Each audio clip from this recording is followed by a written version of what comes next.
Good Saturday morning, DFW. I am so excited about this show because this feels like old home week.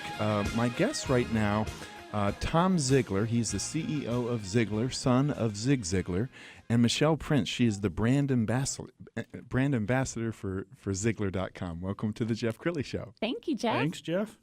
Well, I got to tell you, we actually go back a long time. I wrote a book in 2002 and started running around giving speeches. I used to interview the late great Zig Ziglar while I was at Channel 4, and then I got to know the Ziglar family and Tom. And I got to just tell you that Tom has really stepped into the light, and so I want to share this amazing story with the audience. And Michelle, you have a very successful book company, but you're also a brand ambassador for Ziglar. So this is going to be a very motivating segment. Tom, let's begin with you. Tell us about not only your dad's legacy, but how you're keeping the brand alive. Well, I tell you what, there's not a more blessed human being on the planet than me, having a role model like Dad, who was even better off stage than he was on stage.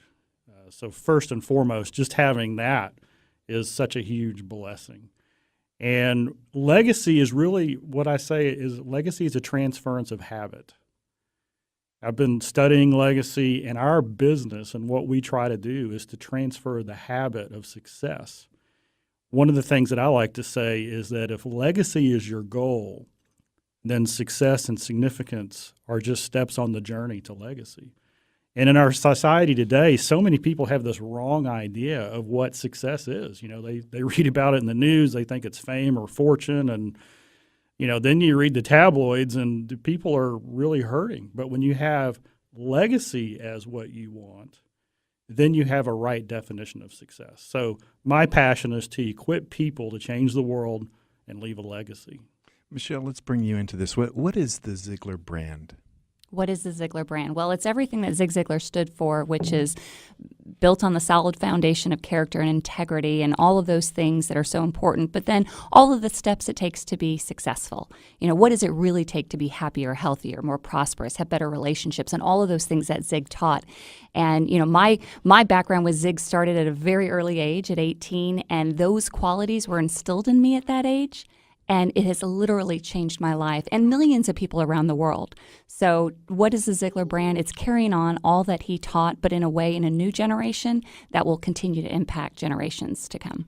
Well, and I know, Tom, you're not a born motivational speaker. I mean, that was not one of your strengths, because I remember visiting with you a decade ago and saying, hey, are you going to pick up where your dad left off? And you said, oh, no, that's not me. That's not my thing. But you've become an amazing speaker. Let's talk about your journey. Yeah, well, one of my friends who came through our certification program, he kind of gave me the name of intellectual engineer, which I looked up in Google. And when you Google that, the background on that, the acronym for intellectual engineer is NERD, nerd. And so I had the greatest speakers in the world on the team. Why would I want to go on stage? And then people said, well, Tom, you got something to say. And I just really resisted it. And then one day I woke up and I said, why am I resisting it? And I thought, I know why. It's because I think people want me to be like my father as he was on stage. And Dad never said that to me. Nobody ever said that to me. The reality is people want you to be the best version of yourself that you can be. And that was the key. That was the transition point, the mindset shift for me, is that I needed to work on myself and bring out my talents. So I've got a dry sense of humor. I don't get down on one knee, but I have fun, and I love connecting in my own way. And so that's how I made that step over into speaking. And now I love it because I'm just being me, but the best version of me possible. So, Michelle, as you've had a chance to watch Tom grow in this new role, what are your observations? Well, I love it because I've known Tom since I was 22 years old. In fact, when I worked at Ziglar, he was my vice president of sales. So I always looked up to him. And the first time I heard him speak was actually at Zig's funeral. And just so proud to see that torch being passed over, because he was behind the desk doing all of that to support Zig, and to see him on the front end, and an amazing speaker. And Tom has this way of touching people, very different style, but he has a way of just getting straight to the heart and straight to what's really most important. And legacy is definitely his passion, and he brings that to life every time he speaks. I'm so glad you brought up the funeral, because I was going to mention it if you didn't, because I remember Tom. I'm sitting there at Prestonwood. I'm sitting next to Brian Dodge, and as I looked around, there's all these amazing speakers who really, were coming to pay homage to, the father of motivational speaking, and knowing that you weren't speaking a lot at that point. I was saying a prayer for you, and I said, "Gosh, I hope God gives Tom's the words." And it was just absolutely amazing. But one of the moments that I'll never forget is when you described the cloud image. Would you share that with the audience? Sure. About 2.5 weeks before Dad passed away, my sister Julie was driving home back to Alvord, which is about an hour and a half from where Mom and Dad were.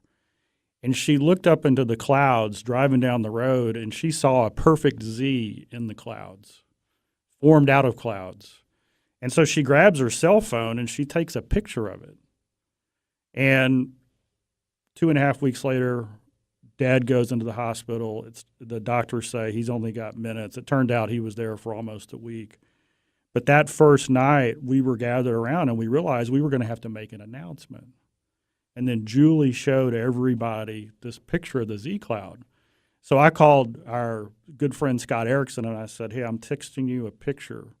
Can you make it the image on Facebook when we make this announcement?" And so he did that. Well, Dad passes away, and the day after he passes away, the night of the where we're going to do the viewing at the funeral home, Julie says, that picture of that Z Cloud, it's a video, and it has audio on it. I wonder what it says. And so we're sitting here as a family, and we listen to the audio, and it's about a 5-second set. Now, remember, when you're driving down the highway and you reach to grab your iPhone to take a picture, you have to do something funny to get it on video. It doesn't naturally, right? Right. And so it came up on video, and the audio mentioned a Bible verse, 1 Thessalonians 4:13 through 18. So we look it up. And 4:13 says, "Do not despair, do not grieve as those who have no hope." And it was talking about death. And so God sent a message in the clouds with audio and video. And we're just stunned. So when you talk about speaking at the funeral, we had a sequence of miracles. That day before, Jack Graham, our pastor, Dad had planned the whole funeral out like 15 years earlier. I mean, we had to do nothing. It was all written there. And then we had a graveside, which was small just for family and close friends. And I said, "Pastor, we didn't plan the graveside." He goes, "What do you want to do?" And I said, "Well, Dad's heart. Do whatever you want. Make it short." So we get to the gravesite on Saturday morning, and Jack Graham walks out, and he says, "Let me share a scripture with you, 1 Thessalonians 4:13 through 18. And the whole family looks at each other, because now God's put the message as a Z in the clouds. It's on video. It's on audio. And Jack Graham says the same exact verse. Wow. And I think it's because God knows me and the family. We're kind of slow sometimes. So and so when I spoke at Dad's funeral, I literally only had 3 words written down, and I don't remember a word I said.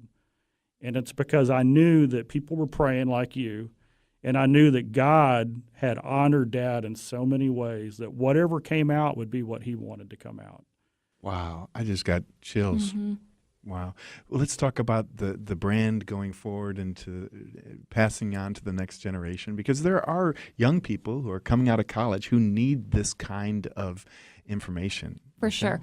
Yeah, and Zig's message is timeless, Yes. right? And a lot of it is based on the golden rule. His most famous quote was, "You can have everything in life you want if you just help enough other people get what they want." That's timeless. And so our goal with Ziglar is that we want to continue that generation through generation. And, we're kind of calling it the next generation, but it's really the same message just carried out in a more up-to-date way, but all based on the same qualities that Zig shared on how to be successful, how to have motivation, how to continue and be the best version of yourself. So I'm excited because it's a really exciting time in the Ziglar brand.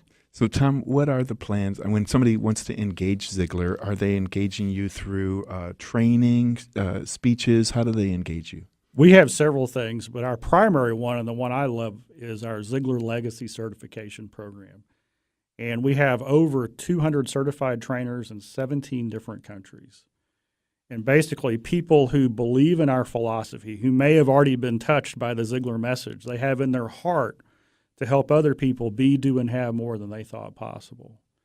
So they come through a 5-day program. We certify them to go out and teach because, like Michelle has an awesome program where she teaches people who want to write a book. She helps them get the story on paper, get it out there to their community so that they can make a difference in the world.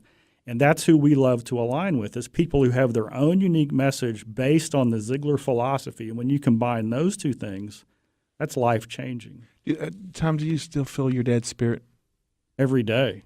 I mean, we all have a voice in the back of our head. Mine just happens to have a deep Southern drawl. Okay, well, we have to have you guys back.